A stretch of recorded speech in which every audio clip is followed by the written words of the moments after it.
বুখারী শরীফের হাদিস আপনাদের জানা আছে, বেশ্যা পতিতালয়ের একজন নারী তৃষ্ণার্ত কুকুরকে পানি পান করাইছিল। কাকে? কুকুর। কুকুর এত নাপাক প্রাণী, মানুষের পেশাব বা পায়খানা কারো গায়ের মধ্যে লাগলে 3 বার ধৌত করলেই শেষ, কিন্তু কুকুরের মুখের লাগা একবার লাগলে 7 বার ধৌত না করলে পরিষ্কার হয় না। এই কুকুরকে পানি পান করাইছিল বেশ্যা নারী। এই কুকুর নাপাক প্রাণী আল্লাহর কাছে দোয়া করছে, আল্লাহ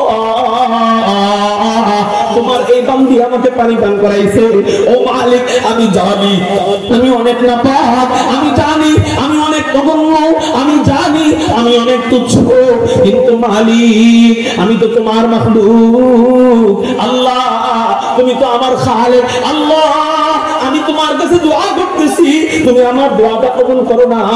ও মাওলায়ে কারীম রে, এই মহিলাটা আমাকে পানি পান করাইলো, ও যত খারাপই হোক, ও যত পতিতালয়ের নারী হোক, ও যত বেশ্যাই হোক না কেন, কিন্তু মালিক আমি নাপাক প্রাণী দোয়া করতেছি, এই মহিলাকে তুমি মাফ করে দাও। আল্লাহ পাক রব্বুল আলামিন একটা নাপাক প্রাণীর দোয়া এমন ভাবে কবুল করছেন যে এই মহিলাকে শুধু মাফ করেই নাই, এই মহিলাকে জামানার শ্রেষ্ঠ ওলি বানায় আল্লাহ কবরে ডাক দিবেন, এবং জামানার শ্রেষ্ঠ কুতুবদের সাথে আল্লাহ এই মহিলাকে জান্নাতের আলা মাকাম দিয়ে দিয়েছে।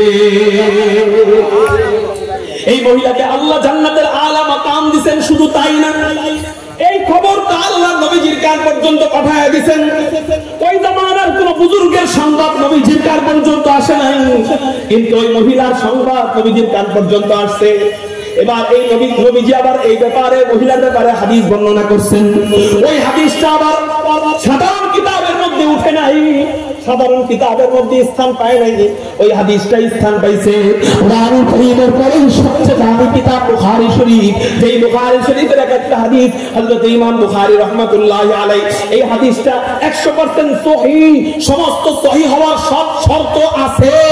তারপরে ওই হাদিসটা উনি বুখারী শরীফের ভিতরে ঢুকানোর আগে উনি 2 রাকাত নামাজ পড়তেন, নামাজের আগে উনি গোসল করতেন, এরপর 2 রাকাত নামাজ পড়তেন, এরপর আল্লাহর কাছে দোয়া করতেন, এরপর মুরাকাবায় বসতেন, এরপর মনের ভিতরে ইলহাম হইতো, হ্যাঁ ইসমাঈল বুখারী এই হাদিসটা 100% সহিহ, এই হাদিসটা উম্মতের জন্য ফায়দা হবে, দিলের মধ্যে সাক্ষী দিত।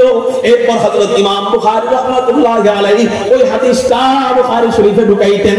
এই বুখারী শরীফের ভিতরে আল্লাহ এই মহিলার হাদিসটাকে স্থান করায় দিয়েছে। কিয়ামত পর্যন্ত এই মহিলার হাদিসটা উম্মতের জন্য ইবরতের ফয়সালা হবে, শিক্ষার একটা মাধ্যমে হাদিস। তাহলে বুঝেন, একটা প্রাণীর দোয়ার বরকতে যদি আল্লাহ একজন মহিলাকে এত আলামত দান করতে পারে,